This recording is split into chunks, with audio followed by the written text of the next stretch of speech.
नमस्कार, आप देख रहे हैं दी कंटाप और मैं हूं अदीबा। एक वीडियो इन दिनों ट्विटर पर वायरल हो रहा है जिसमें इस्राइल के प्रधानमंत्री नेतन्याहू ने एक नाम का जिक्र किया था।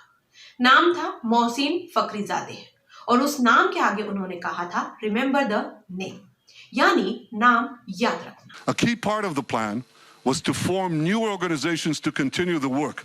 This is how Dr. Mohsen Fakhrizadeh, head of Project Ahmad, put it. Remember that name, Fakhrizadeh. Remember that name, Fakhrizadeh. ये नाम अब वाकई याद रखने लायक हो गया है क्योंकि बीते 28 नवंबर को मोहसिन फखरीजादेह की हत्या कर दी गई है। इस हत्या ने पूरे मिडिल ईस्ट कंट्री में बवाल मचा दिया है। बवाल मचना भी चाहिए क्योंकि मोहसिन फखरीजादेह ईरान के न्यूक्लियर पावर के सबसे अहम किरदार थे।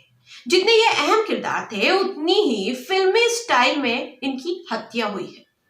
बताते चले कि मोहसिन फखरीजादेह की हत्या एक प्री प्लान थी क्योंकि इतनी बड़ी सिक्योरिटी के बीच हमलावर को पता था कि उनकी कार कहां खड़ी है। बिल्कुल सटीक जानकारी थी, यहां तक कि उनके वहां पहुंचने से पहले वहां की बिजली से लेकर कैमरे तक ऑफ कर दिए गए।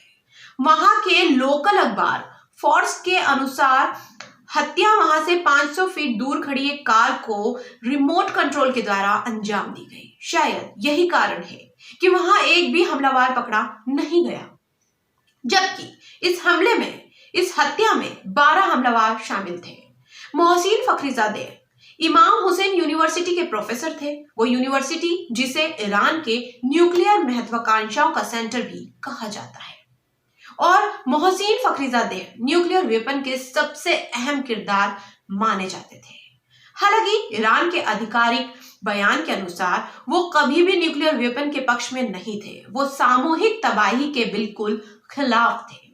उनका कहना था कि वो सिर्फ न्यूक्लियर एनर्जी बनाने के पक्ष में है जो देश या दुनिया के अच्छे कामों में इस्तेमाल हो सके।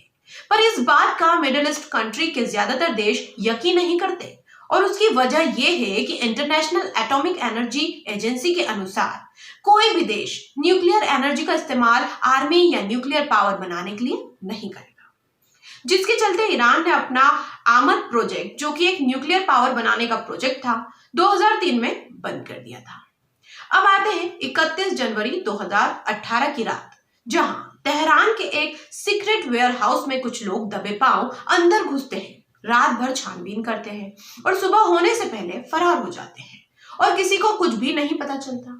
फिर उसके 4 महीने बाद 30 अप्रैल 2018 को पता चलता है कि उस सीक्रेट वेयर हाउस से क्या चोरी हुआ। इस्राइल के प्रधानमंत्री नेतन्याहू ने बताया था कि 2018 में तेहरान से जो दस्तावेज चोरी हुए थे, असल में उसे इस्राइल की सीक्रेट एजेंसी मोसाद ने चुराया था। जो 5000 सीक्रेट फाइल चुराई गई थी, उसका संबंध प्रोजेक्ट आमद से था। हाँ, वही प्रोजेक्ट जिसके बारे में हम पीछे बात कर चुके हैं कि वो एक न्यूक्लियर वेपन बनाने का प्रोजेक्ट था।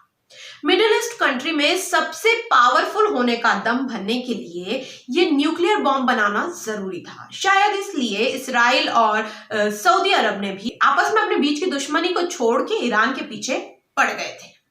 खैर, ईरान के राष्ट्रपति हसन रूहानी ने समय आने पर बदला लेने की बात कही है।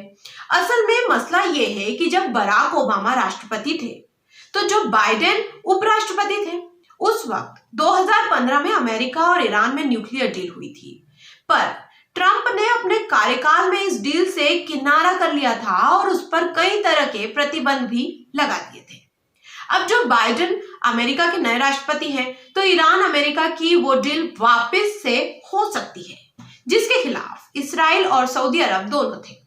ये दोनों देश नहीं चाहते थे कि तेहरान के साथ अमेरिका की डिप्लोमेसी डील हो जाए। 2020 में ईरान पर कई हमले हुए हैं जिसकी वजह से वहां की जनता में काफी रोष है। अब ईरान की सरकार के पास दोनों ही सूरतों में विकल्प उसके खिलाफ ही है, क्योंकि ईरान अगर बदला नहीं लेता तो वहां की सरकार अपनी आवाम के सामने अपनी एक कमजोर छवि पेश करेगा। तो वहीं अमेरिका के साथ न्यूक्लियर डील में अमेरिका की सारी शर्तें मान लेता है तो भी उसकी कभी ना झुकने वाली छवि को ठेस पहुंच जाएगी। अगर ये मान भी लिया जाए मोहसिन फखरीजादेह की हत्या इस्राइल ने की है, तो असल में इस्राइल ने एक तीर से 2 शिकार कर दिए हैं। आपको ये जानकारी कैसी लगी? आपको ये जानकारी कैसी लगी हमें कमेंट बॉक्स में जरूर लिखकर बताइएगा। आप हमारे चैनल को फेसबुक या यूट्यूब पर देख रहे हो तो हमारे चैनल को लाइक कीजिए, सब्सक्राइब कीजिए या शेयर कीजिए और हाँ, बेल आइकन को जरूर दबाएं ताकि खबरों की असली सच्चाई आप तक पहुंच सके।